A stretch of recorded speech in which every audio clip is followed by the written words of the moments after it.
In today's episode, one of the most terrifying bear attacks of 2023 happens to an experienced outdoors couple and their dog, setting up their tent for the night in the wilderness of Banff National Park. A bear rips through their tent in search for a meal, even after using 2 cans of bear spray in an attempt to deter the bear attack. It does nothing to stop the bear's ferocious attack.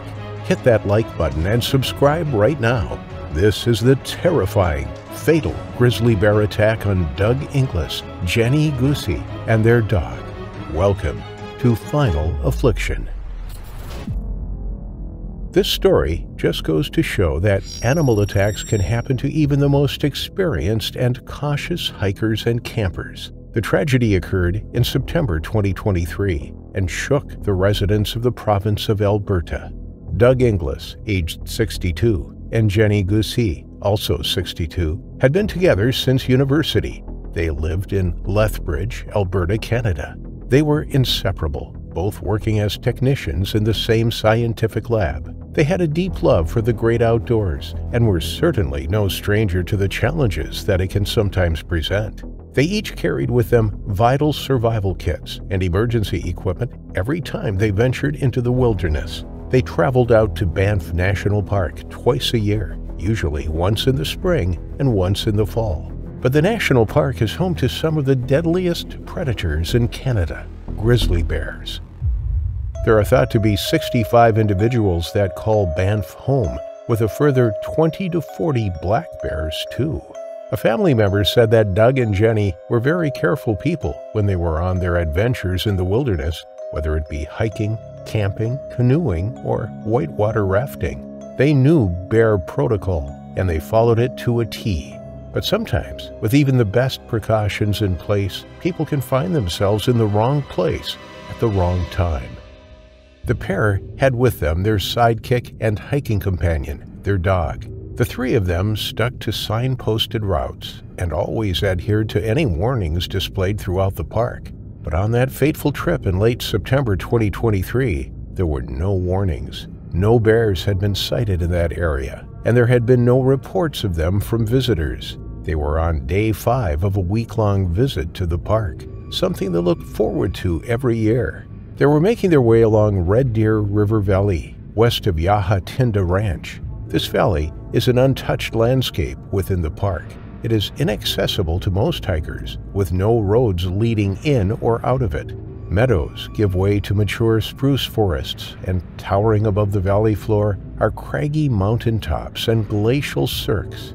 The area is home to some fascinating wildlife, including elk, moose, wolves, grizzly bears, and cougars. The landscape is simply stunning, but its remoteness isn't for the faint of heart, and it has its dangers.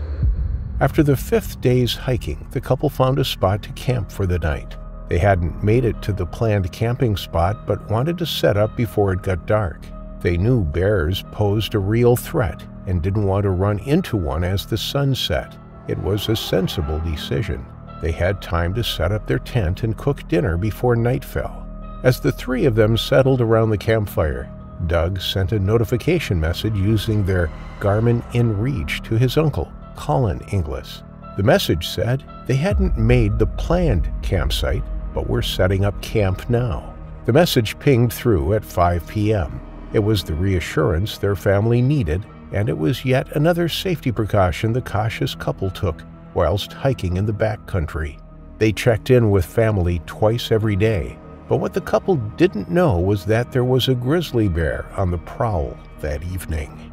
As the weather begins to get colder, bears enter a hyperphagic state in which they gorge themselves on as much food as possible before the winter. It's essential for them to pack in the calories and pack on the pounds. They need to make it through the long, cold, dark winter months, all the way through to springtime. Something alerted the bear to their presence. Perhaps it was their scent, the smell of their dinner, or the clinking of pots and pans as they cleared away their dinner. Whatever happened, their bear came for them. The couple, being experienced campers and bear-wise, had hung up their food in a nearby tree so as not to attract bears into their tent. They also kept with them a can of bear spray each. After dinner, Doug and Jenny crawled into their tent with their dog. As night fell and darkness engulfed Banff National Park, the two of them sat up reading on their e-readers, something they did every night before settling down. But outside, a grizzly bear was approaching the tent. They could hear it sniffing just the other side of the canvas. They stayed still and as quiet as possible, hardly daring to breathe. Then, terrifyingly, it slashed through the canvas and tried to grab the couple inside. The dog growled and barked, and Doug and Jenny tried to scare it away, yelling at it. Doug reached for his bear spray and emptied the canister at the bear. But in a fury, the bear fought back. Nobody knows exactly what happened during those horrifying moments, but one of them sent an SOS message from the Garmin, which Doug's uncle received. It said, "Bear attack, bad." So last Monday, they started out. And Monday night, like every other time, at the end of the day, I would get an in-reach message saying, we're at our destination, everything's okay. On Friday night, same thing. At 4:52, I got a message saying, we're delayed, but everything's okay. And that message would mean that they were in a camp, their camp was set up, they were probably making dinner, and they were messaging myself and Jenny's mom with that message to say that things were good. 8:15, the phone rings. I got a phone call from Garmin, who InReach belongs to, and the message was, we've had an SOS message, and the SOS, not only was the SOS activated, which is a button, but there was a message input into the InReach that said, bear attack bad. So at that point, we knew something was happening that was very bad, that they were in trouble. The distress message also immediately alerted a wildlife human attack response team. This emergency GPS device was yet another piece of equipment the well-prepared couple always carried with them. It was potentially a life-saving device. The response team were deployed immediately, but the use of a chopper was out of the question due to poor weather and poor visibility. This was a serious blow. The rescue team knew that after a bear attack, every second counts, and now they were forced to make the journey on foot. They were specially trained individuals with mountaineering and medical training, specifically to attend to animal attack victims.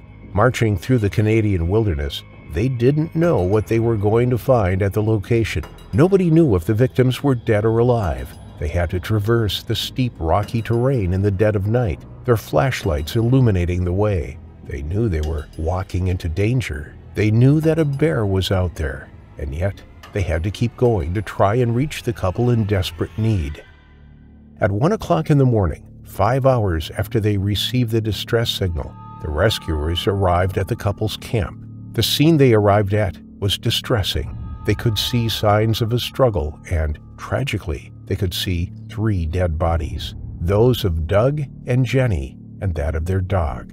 The grizzly bear had rampaged through the camp, destroying everyone in it. The 3 of them lay on the ground outside the tent. As they scouted around the campsite, they tried to piece together what had happened. The food was still hung up in the trees, and lying on the ground were 2 cans of bear spray. They were empty. The tent was flattened and shredded. The 2 e-readers were inside with their screens smashed. There were signs of a struggle that didn't occur in just one place. There was evidence that the couple tried to scare the bear away, but none of their preparation and none of their scare tactics worked. But the rescue team wasn't alone. They were being watched by the same grizzly. It stood just yards away, hidden by the trees. As they investigated the scene, they suddenly heard a crashing through the undergrowth. Turning their heads and spinning their flashlights around, they saw a grizzly bear emerging from the trees, illuminated by their flashlight beams. It ran into the clearing. It wasn't going to stop. This wasn't a mock charge.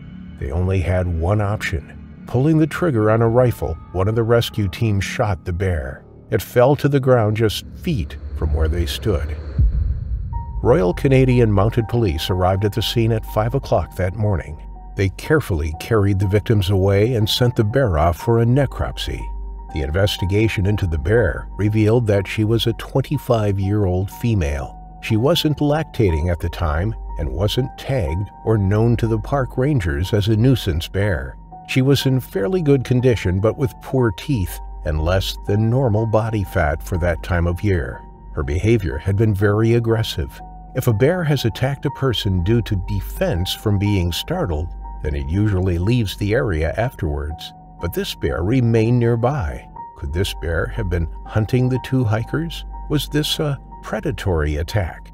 Attacks by bears in Canada are rare, and predatory attacks exceedingly rare, with just 65 grizzlies in the park. The last known fatal attack occurred in 1973, when a heavily sedated bear charged at a biologist as it was being relocated and released.